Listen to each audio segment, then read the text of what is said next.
এবারের সংগ্রাম স্বাধীনতার সংগ্রাম। আগস্ট এলো, কিন্তু নেই শোকের ছায়া। 15 আগস্টে শেখ মুজিবের স্মরণে টানা 17 বছর যেখানে পুষ্পস্তবক অর্পণের ভিড় লেগে থাকত, সেখানে এখন নজিরবিহীন উপেক্ষা। বিশিষ্টজনরা বলছেন এর পিছনে তারই কন্যা শেখ হাসিনা দায়ী। ধানমন্ডি 32 নম্বরে শেখ মুজিবের যে বাড়ি ছিল একটি স্মৃতি জাদুঘর, তা এখন ধ্বংসস্তূপের স্বর্গ। একে এখন ময়লার ভাগার বললেও ভুল হবে না। এই প্রতীকী ধ্বংস কেবল ইট পাথরের নয়, এটি শেখ মুজিবের মর্যাদা ও ঐতিহ্যেরও ভগ্নাবশেষ। শেখ হাসিনার রাজনীতির শুরু থেকে শেষ পর্যন্ত ছিল শেখ মুজিবের নাম। শেখ মুজিবুর রহমানের কন্যা হওয়া ছিল শেখ হাসিনার সবচেয়ে বড় রাজনৈতিক পরিচয়, আর সেটি হয়ে উঠেছিল তার সবচেয়ে বড় অস্ত্র। 75-এর হত্যাকাণ্ডের শোককে পুঁজি করে তিনি গড়ে তুলেছিলেন ক্ষমতার সোপান। বঙ্গবন্ধুর নামকে ঢাল বানিয়ে দমননীতি চালিয়েছেন বিরোধীদের বিরুদ্ধে, আর তার উত্তরাধিকারকে ব্যবহার করেছেন একদলীয় শাসন প্রতিষ্ঠার জন্য। শেখ হাসিনা তার ক্ষমতা আঁকড়ে ধরতে গিয়ে যেভাবে দেশ চালিয়েছেন, তাতে মৃত বঙ্গবন্ধুই হয়ে উঠেছেন জনরোষের লক্ষ্যবস্তু। তিনি হয়তো ভেবেছিলেন পরিস্থিতি এমনই চলবে, কিন্তু দীর্ঘদিনের পঞ্জীভূত জন অসন্তোষ যে কোনো মুহূর্তে বিস্ফোরিত হতে পারে, তা 24 ঘন্টা আগেও তিনি বুঝতে পারেননি।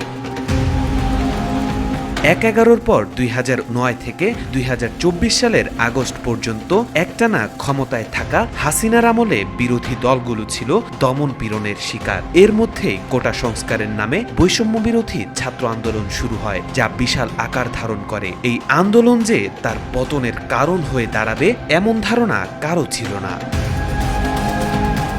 ছাত্রদের দমনে তিনি যে কৌশল নেন, তা নির্বোধ শাসকের কৌশল হিসেবেই চিহ্নিত হয়েছে। হাসিনার ক্ষমতার প্রধান ভরসা ছিল পুলিশ বাহিনী, কিন্তু গুলির সামনে তরুণদের বুক পেতে দেওয়ার দৃশ্য সকলের হৃদয়ে দাগ কাটে। শেষ মুহূর্তে সেনাবাহিনী ডাকলেও তারা জনগণের বিরুদ্ধে না দাঁড়ানোর সিদ্ধান্ত নেয়। ফলশ্রুতিতে শেখ হাসিনার ক্ষমতার সৌধ তাসের ঘরের মতো ধসে পড়ে।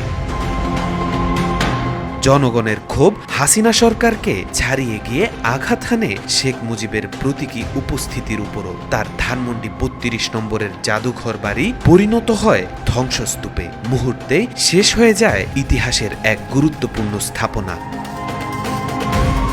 75-এর গুলিতে থেমে গিয়েছিল শেখ মুজিবুর রহমানের জীবন, আর 2024 সালের 5 আগস্টে যেন তার মৃত্যুর আরেকটি অধ্যায় লেখা হলো। এবার হত্যাকারী শত্রু নয়, বরং তারই কন্যা শেখ হাসিনার রাজনীতি।